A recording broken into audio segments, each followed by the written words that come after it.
د بلوچستان ایالت سرحدي ښار چمن د مطبوعاتو په مرکز کې د یو خبري کانفرنس په مهال ځایي ترانسپورټرانو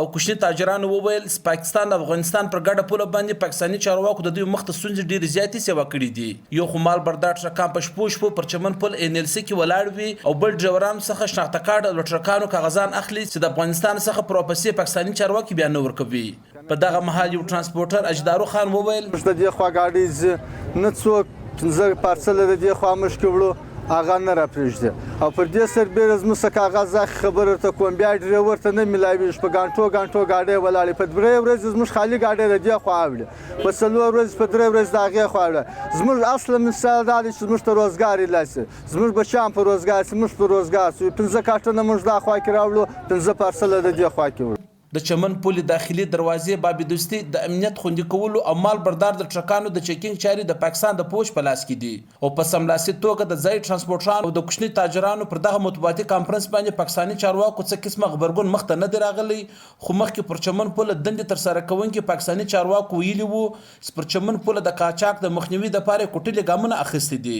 خو په دغه مطبوعاتي کانفرنس کې ولي محمد اڅکزي وویل پاکستاني چارواکو د دوی روزګار هم تړلی دی. ګاډیان کاغذان ورک دي دا شل شپې کې ګاډي در اوس حالت ولاړه ده زموږ ډریورانو ته تکلیف ورکوي زموږ د روزګار مسله ده زموږ روزګار باندې زموږ د ګاډیانو یو کښنې ټول راځي په دې کې 3 کارټنه 4 کارټنې دا شوه کېږي زموږ ډریور بې عزته کېږي زموږ کلینر بې عزته کېږي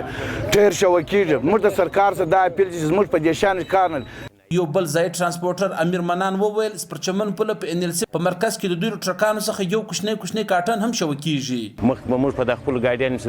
دروازې پورې ورغلو حتی موږ اوس راویستو اوس یې ګسه د دې NLC راستلي اوس موږ خپلو ګاډیانو نه سو تللی ډریوران هلته په بغارې خرچې غواړي پیسې غواړي موږ هېڅ رقم د خپلو ګاډیانو نه ورتللی نه سو نو زموږ د حکومت څخه دا خواست دی دا مې اپیل دی چې دا زموږ ګاډیانې رایله کې موږ د خپلو ګاډیانو سره ځو راځو. د افغانستان سره پر پوله پرتې سیمو خلک د بل روزګار د نشتوالي له وجې د پولې د روزګار سره وابسته دي چې د خپل ژوند ګذر بسر پکوي او دغه خپل تجارت بولي خو حکومت پاکستان دغه د پولې و تجارت ته سمګلینګ وایي چې بغیر مسؤل مالونه پاکستان ته راوړل غیر قانوني عمل دی. خو د چمن د پولې د تجارت سره وابسته خلک د حکومت څخه غوښتنه کوي چې د بارډر د سمګلینګ په زمره کې راتلونکي مالونو وزن او مقدار دی وټاکل سي. پر چمن پله خو پاکستاني چارواکي د کور د استعمال سامان یو کارټن هم په قبضه کې اخلي.